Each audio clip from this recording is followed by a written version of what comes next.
Hey guys, welcome to number 7 on humility. This is a big one, and I got to tell y'all, if you're getting half as much out of these videos as I am out of preparing these videos, we're gonna be okay.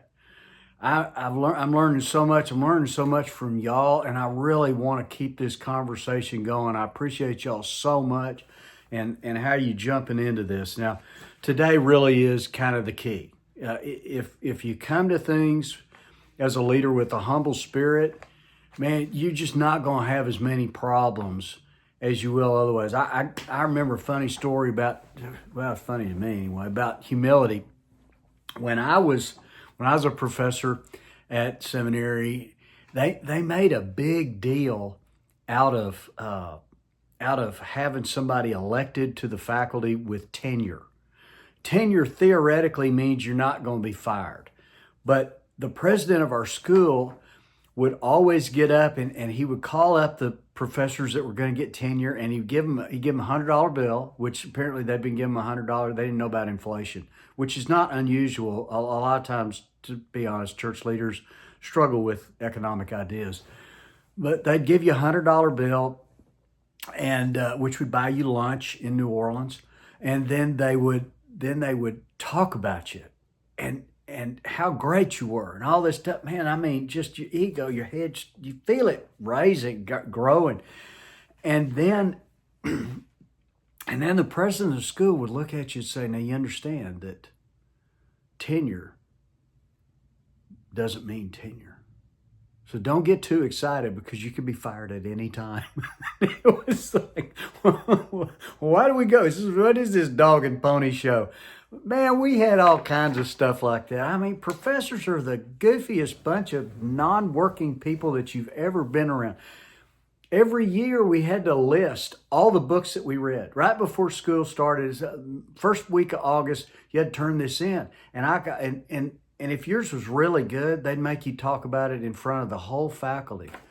Well, of course, guess who gets up, calls me up? I don't know why. And I'm looking at this and I said, well, I'm here today and I'm so excited. I'd like to give you my humility report. And of course, that is everybody except the provost of the school, that was the one that called me up, was laughing.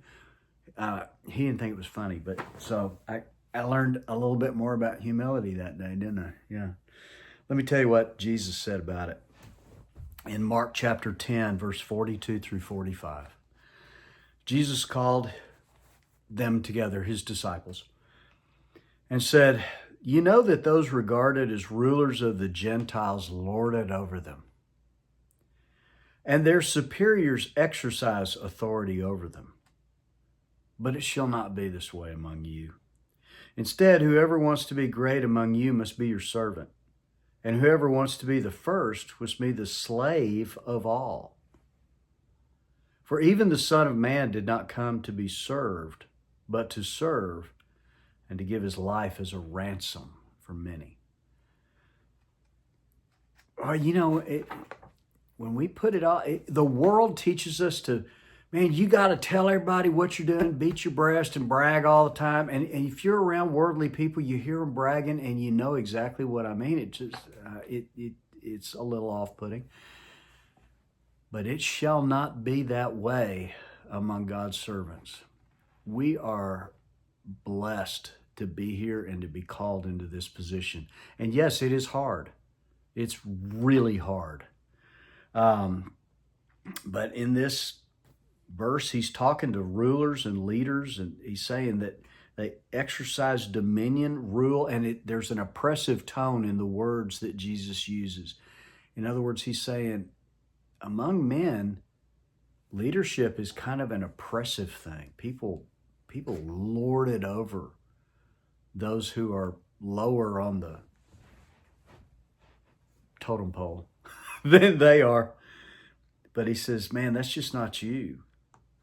He says, you are servants. You are, and quite literally the word is minister. You are ministers. Minister means servant. So in that vein, The idea of a clergy class, like there's ministers and then there's lay people, get that out of your head. That is not found in the New Testament. It is actually in opposition to what Jesus taught.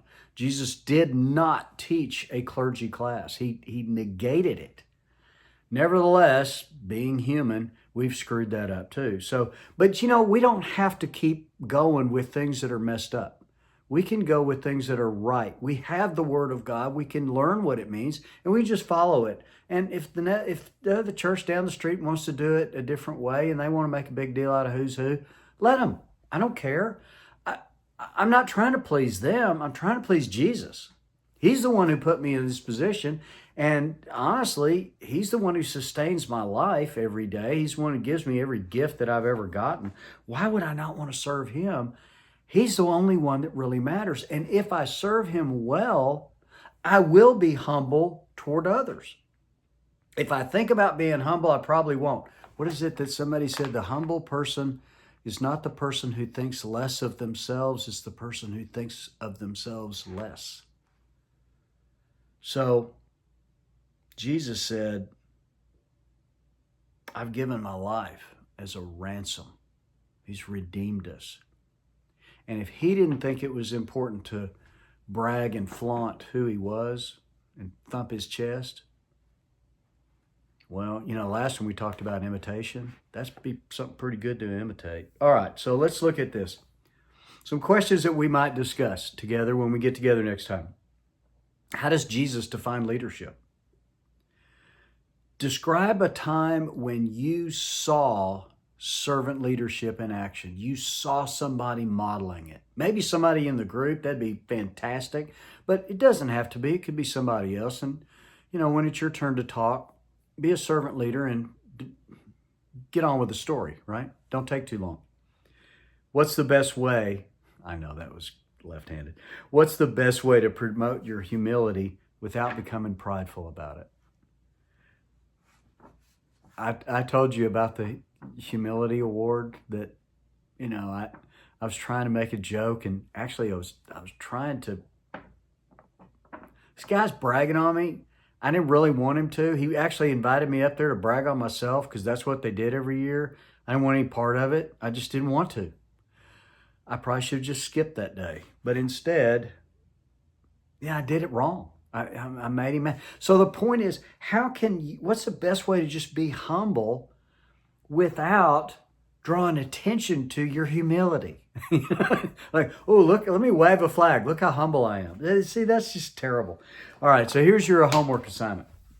Read Philippians chapter 2 and list 5 ways that Christ modeled servant leadership, and then be prepared to discuss your thoughts. I look forward to seeing you the next time I see you. In the meantime, if you want to get a hold of me, you know how.